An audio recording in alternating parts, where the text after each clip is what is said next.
there, welcome back to Colorado and Company.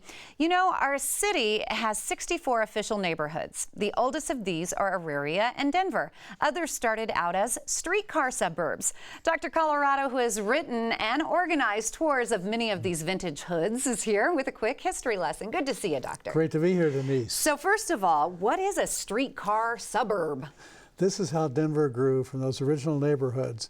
The city's booming, people want to move out. You don't have cars in those days, so you get on these horse-drawn streetcars and head out and pick a site and build a house. Oh, okay. So that's how it all got started. Right. How did this streetcar actually get started, the system? Here's a great photograph of it right across from Union Station. You got off the train, walked across the street, got on one of these horse-drawn streetcars. They'd take you to Wash Park, University Park, Montclair, Park Hill. Wow. That's a beautiful picture. You know, Denver has so much history. Colorado, too. We're so lucky. Was Highlands in North Denver one of the first streetcar suburbs? Right. And here's a great painting by some Frenchmen. Don't try to figure out the mountains, Denise. I think they've been drinking too much Beaujolais. But that's the South Platte and Cherry Creek, and you see downtown. And in the foreground, just past the lady, you see the little horse-drawn streetcar? Uh-huh. Yeah, I do. But that's how you'd get there. There was Great a bridge painting. across the Platte at 15th Street that took you out to North Denver. So why was that area one of the first? It was elevated. You looked down on the rest of the city. They claimed to be a more moral, more wholesome place to raise your children. Okay. And I know, obviously, there were some fancy streetcars, right? Right, there were. And how do you like this one? Horse-drawn on That was a Colfax fancy Avenue. one. This is how you'd get out to Capitol Hill, the fanciest. Oh, no, I swear you have to sip your tea with your pinky up. And wait a minute, are you kidding? Is that advertising on the side? Right, it is. It says, watch Denise Plant on Channel 9. On Channel 9. Yeah. It should say, go Broncos, gonna beat the Panthers again this Thursday, right? Right. That's the kind of advertising you'd see these days.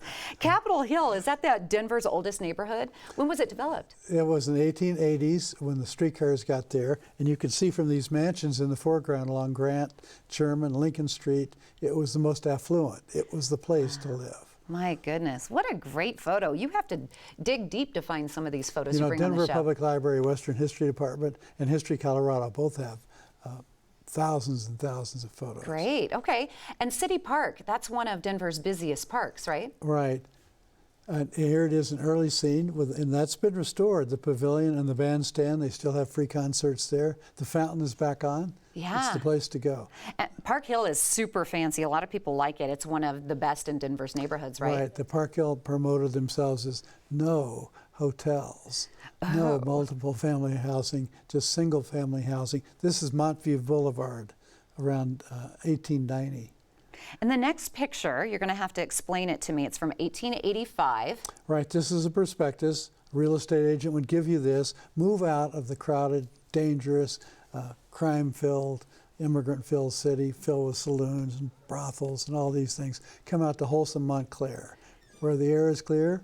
And in the foreground here, maybe you can see that tiny little streetcar. That's the way you got there. Oh, interesting. So Montclair was the place to live, the wholesome place. Right. You have a talk and a tour coming up soon, don't you? Yes, we're going to talk about Denver Botanic Gardens. And that went from cemetery to conservatory.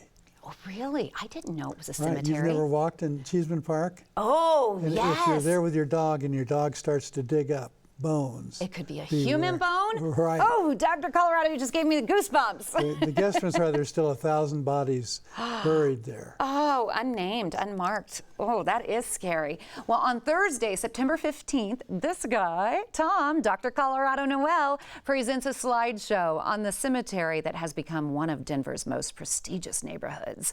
Denver Botanical Gardens, from cemetery to plant paradise. Dun, dun, dun.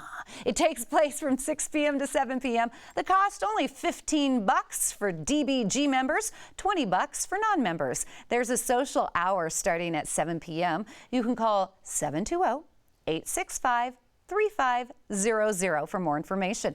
You can also register online if that's easier for you. Go to botanicgardens.org.